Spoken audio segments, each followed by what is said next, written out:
E aí pessoal, beleza? Bem-vindo ao canal Repensando, eu sou Felipe Lopes e esse é mais um vídeo do nosso curso de Introdução à Filosofia. Hoje nós vamos falar sobre Michel Foucault. Michel Foucault é um pensador francês do século XX. Ele começou sua carreira acadêmica na psicologia, mas ele, ao longo da vida, estudou diversas áreas e tem contribuições importantes em diversas áreas. Ele ficou famoso pelos seus estudos sobre poder, sobre a loucura e sobre a prisão. Ele é considerado por alguns um estruturalista, por outros um pós-estruturalista, mas ele mesmo não se coloca em nenhuma dessas tradições. A sua obra também foi muito importante para o pessoal da história e para os estudos sobre discurso, né, análise do discurso, etc.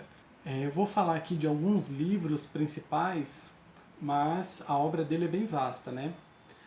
O primeiro livro que eu vou falar se chama A História da Loucura na Idade Clássica, que é um livro que ele vai analisar as transformações sobre o conceito de loucura e quem é considerado louco ou não, ou seja, o modo como em diferentes épocas e sociedades as pessoas entendiam diferente a figura da loucura, né? Ele fala, por exemplo, que até determinado momento lá, talvez lá no final da Idade Média, a loucura ela fazia parte da comunidade. As pessoas que eram consideradas loucas, né, elas não eram excluídas, elas faziam parte e tinham um determinado conhecimento que é um conhecimento diferente, né?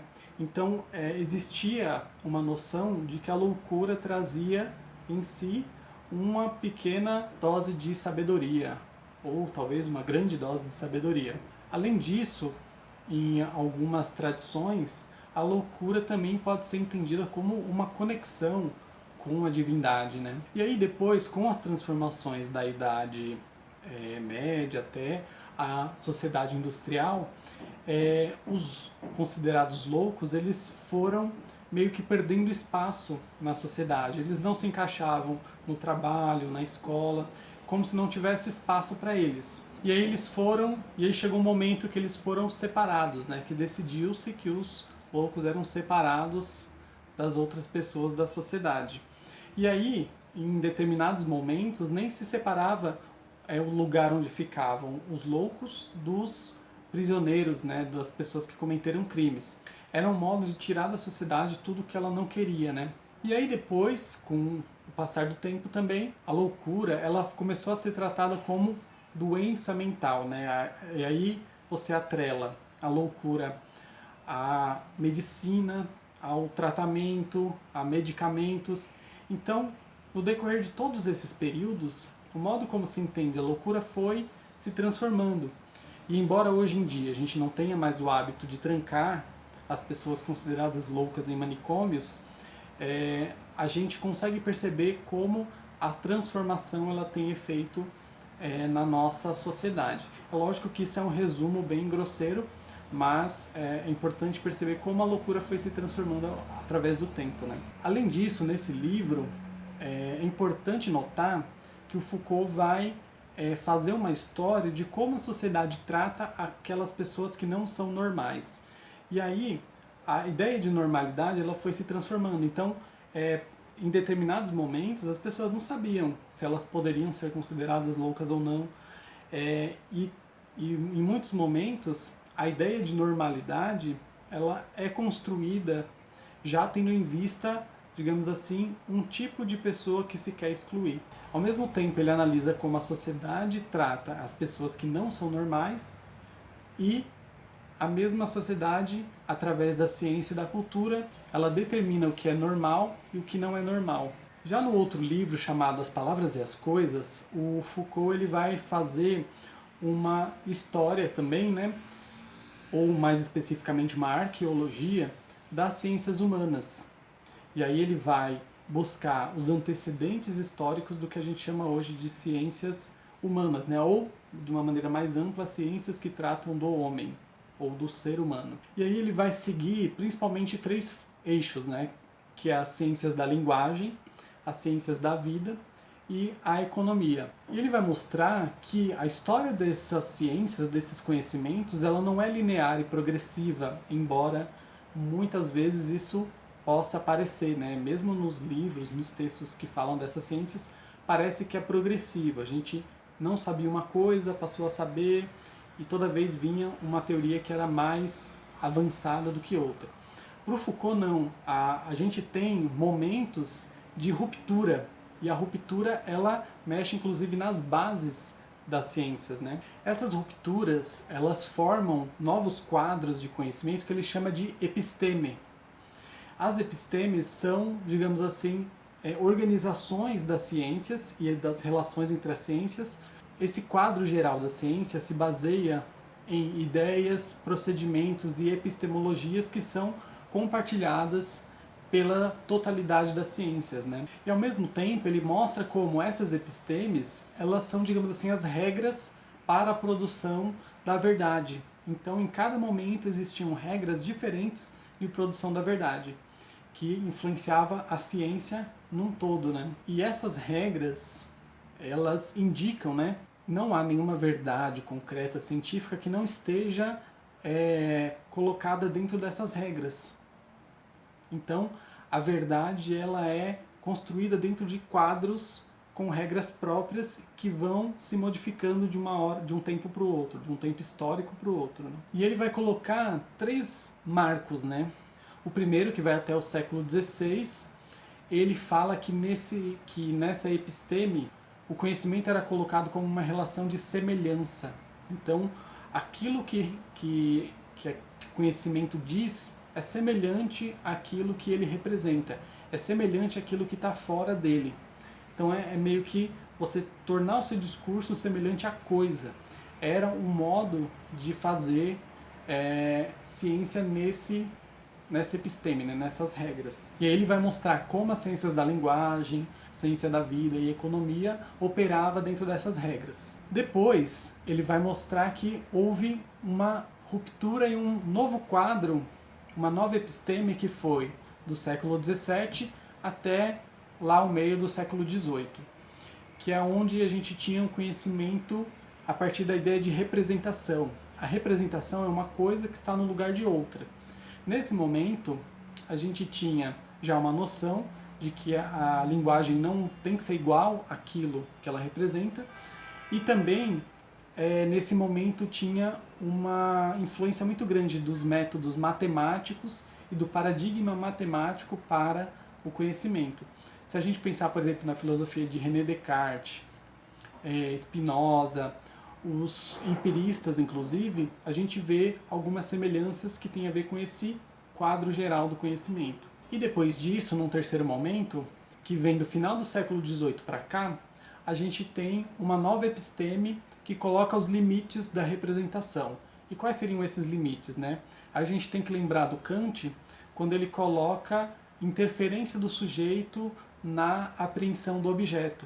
Então, a representação, ela é, digamos assim, filtrada, ela é interferida através dos nossos conceitos, das nossas ferramentas mentais, digamos assim. E de novo, né, ele vai mostrar como as diversas ciências que tratam do ser humano operavam com essas novas regras. Com esse livro, ele tenta fazer uma retomada da história do conceito de ser humano.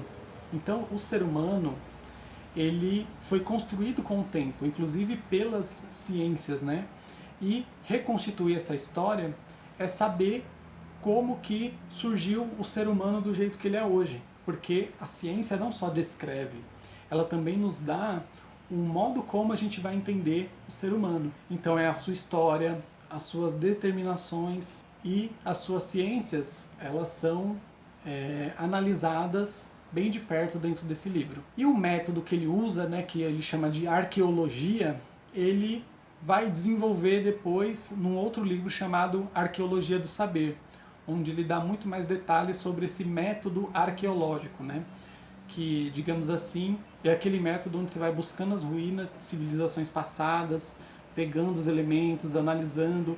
É um trabalho quase inteiramente documental, né? O Foucault trabalha com muitos documentos, com muitas coisas da época. Uma outra obra que fez o Foucault ficar muito famoso se chama Vigiar e Punir, que é uma obra onde ele vai tratar das prisões, das punições para os criminosos, né, para as pessoas que cometem crimes, e para o modo como a sociedade se organiza através da vigilância e da punição. Ele tenta fazer essa história das prisões e do modo como se resolvia a questão criminal para tratar do que ele chama de poder disciplinar. O que é o poder disciplinar? É o poder de fazer as pessoas se adequarem a determinadas normas. Então, dentro da sociedade tem as leis, né, que são as normas mais gerais. Como que se lida com as pessoas que quebram as normas digamos assim, um dos motivos desse livro. Esse poder, ele é institucional, então ele tem a ver com instituições como a justiça, a polícia, a organização dessas instituições onde as pessoas vão ficar presas. Então é um poder que se exerce pelo Estado, digamos assim, mas que Foucault não analisa em termos abstratos. Ele tenta verificar nas relações concretas, né, na ponta do Estado, onde se dá a relação entre, por exemplo, um prisioneiro e um carcereiro. É uma coisa muito próxima do concreto mesmo. Então, de novo, né, ele vai acompanhar as transformações. Num primeiro momento, ele começa a falar de um tipo de punição que era a punição exemplar, que é, digamos assim, um modo mais antigo em que as pessoas eram condenadas em praça pública e a execução da pena era como se fosse um espetáculo, né? Então a gente tinha execuções, torturas públicas, as execuções poderiam acontecer através de forca, através de fogueiras, e os exemplos são vários, né? Essa punição exemplar, ela tentava mostrar para as pessoas o que acontecia com quem quebrava as regras. Por isso exemplar, né? Dar o exemplo. E ela tinha um aspecto meio teatral, né? Era um espetáculo mesmo, onde as pessoas eram convidadas a ver o que acontecia. Inclusive crianças, né? Não se tinha muita distinção, né, entre o que o adulto podia ver e o que uma criança podia ver. No nosso caso brasileiro, uma cena que é bem ilustrativa é o que aconteceu com Tiradentes, né? Tiradentes foi executado, inclusive foi pendurado partes dele, né, em espaços públicos para servir de exemplo.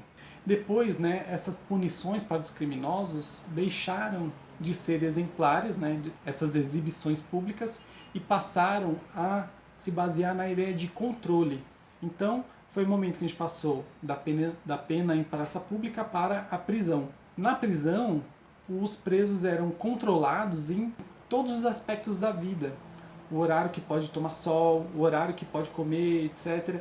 E esse controle, ele servia mais ou menos como se fosse uma fábrica de pessoas controladas. Eles queriam que, depois de todo esse processo, as pessoas chegassem na sociedade controladas.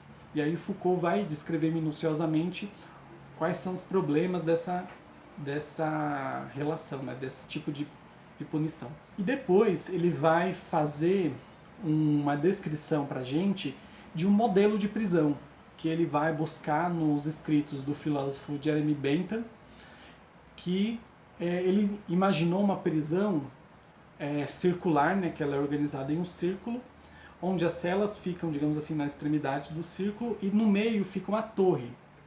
Essa torre, ela pode ver todas as celas, mas quem está na cela não pode ver o que acontece dentro da torre. E aí é um modo de organização prisional onde as pessoas que estão presas se sentem 24 horas por dia vigiadas e não existe nenhuma possibilidade de escapar às punições caso tenha uma infração, né? Então uma vigilância total. E esse modelo de prisão, né, que é chamado de panóptico, porque é justamente isso, né? Pode olhar a tudo. O Foucault vai analisar bem de perto e depois ele vai mostrar como esse panóptico, né, essa vigilância total, ela vai aparecer de maneiras diferentes em outros aspectos da vida social. Então, durante o trabalho, durante a escola, durante os momentos de lazer, o indivíduo ele se sente vigiado e de certa forma ele é vigiado. E não existe nenhuma forma de sair dessa vigilância, né? Então é um modo como a sociedade encontrou para fazer com que as pessoas se sintam inibidos em cometer infrações. Esse tipo de sociedade tem como objetivo fazer com que as pessoas virem corpos dóceis, que sejam úteis ao sistema econômico vigente, mas ao mesmo tempo que não tragam nenhum tipo de distúrbio social. Então, não sejam subversivos, não causem nenhum tipo de problema, né? Esses que são os corpos dóceis. Então, de certa forma, a nossa sociedade como um todo, ela vive em um panóptico. Não um panóptico literal, né? Mas no sentido metafórico. A gente vive o tempo todo vigiado. Se a gente for colocar, inclusive, a questão da tecnologia digital, a gente está sendo vigiado realmente 24 horas por dia, né? Os aplicativos ouvem o que a gente fala, mesmo quando a gente não está usando eles. Então, é um tipo de sociedade baseada na vigilância. E essa vigilância, ela serve para monitorar o que cada um está fazendo, mesmo que não tenha ninguém vendo esses dados que está sendo vigiados, câmeras ou sei lá o que acontece, mesmo que não tenha ninguém vendo, as pessoas se sentem vigiadas. E é o modo como a nossa sociedade se estrutura. Um outro aspecto interessante da teoria do Foucault é a sua compreensão do poder. Além do poder disciplinar que nós já falamos aqui, tem uma reflexão interessante sobre os tipos de poder e como que é o exercício do poder. Para o Foucault, poder não é alguma coisa que umas pessoas têm e outras não. O chefe tem poder, o empregado não tem poder. O pai tem poder, os filhos não têm poder. Para o Foucault, o poder é muito mais diluído na sociedade. Todo mundo, ou quase todo mundo, tem algum tipo de poder e mesmo as pessoas que estão na relação de dominados, o poder ele sempre tem que lidar com um certo nível de resistência. Então o poder não é alguma coisa que a pessoa tem, o poder é o que se exerce. O poder existe enquanto é exercido. E esse exercício tem que lidar com a resistência menor ou maior em cada situação. Uma outra questão interessante é a relação do poder com a produção da verdade. A gente já viu, né, os quadros, as regras onde se produz a verdade, e para o Foucault a gente tem uma relação muito íntima do poder com a verdade. Então, por exemplo, alguma pessoa que tem um estudo muito avançado sobre o que é a loucura, ela adquire o poder de decidir na sociedade quem é considerado louco ou não, mesmo que não seja uma pessoa, né, um grupo. A gente tem uma relação do poder com o saber. E essa relação muitas vezes é uma relação onde um legitima o outro e vice-versa. Então a genealogia, que é um dos métodos do Foucault, que é mais pro meio, final da sua obra, tem a ver justamente com isso, né? Com analisar a produção da verdade de determinadas épocas e como essa verdade se relaciona com o exercício do poder. Então, a obra do Foucault, ela é muito vasta, como eu falei aqui, né? Eu estou dando só alguns pontos. É muito interessante verificar, dentro dos assuntos que te interessam, qual obra do Foucault fala daquele assunto, porque não tem nem como citar todos aqui. É uma obra muito interessante, muito vasta e muito aprofundada, certo? Então, dica de aprofundamento. É isso, veja dentre os livros do Foucault qual te interessa mais, né? As Palavras das Coisas, Vigiar e Punir, a História da Sexualidade, que eu nem cheguei a entrar aqui, os textos que ele fala sobre poder, sobre verdade.